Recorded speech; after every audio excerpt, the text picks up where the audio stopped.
The White House apparently has a new gun control policy, or that one that they are considering advocating for, and Joe Biden is pretty serious about his committee, and they're working really quickly on it, which is unusual for Washington.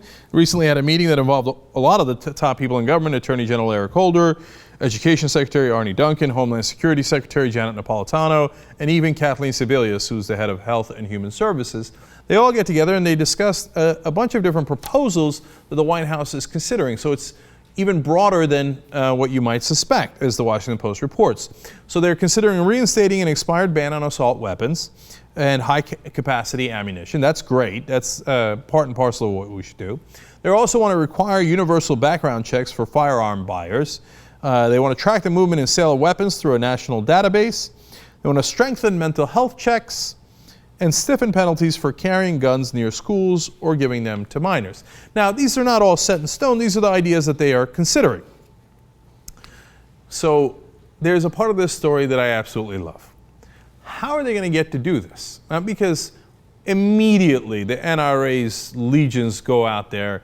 Ted Cruz, Republican senator from Texas, is dead set against it. But even Heidi Heitkamp, who just got elected in North Dakota as a Democrat, says, oh, this is way out of bounds, right?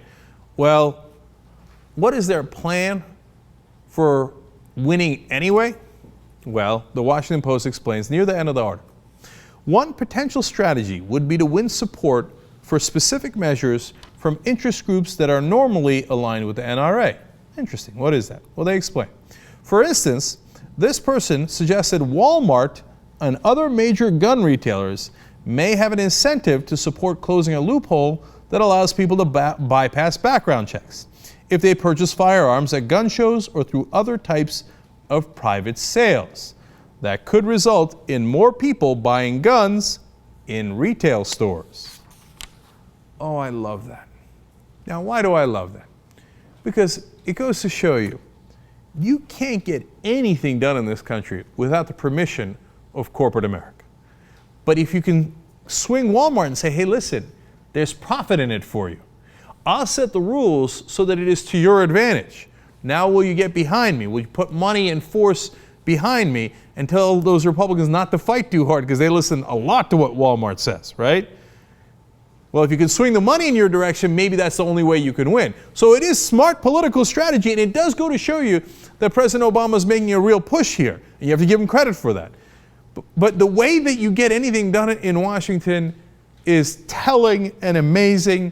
Well, if you want anything at all, you got to go beg to the corporate masters who rule the whole country and say, Mr. Walmart, I would like gun control, but I promise that you'll make a lot of money off of it. Do we have a deal?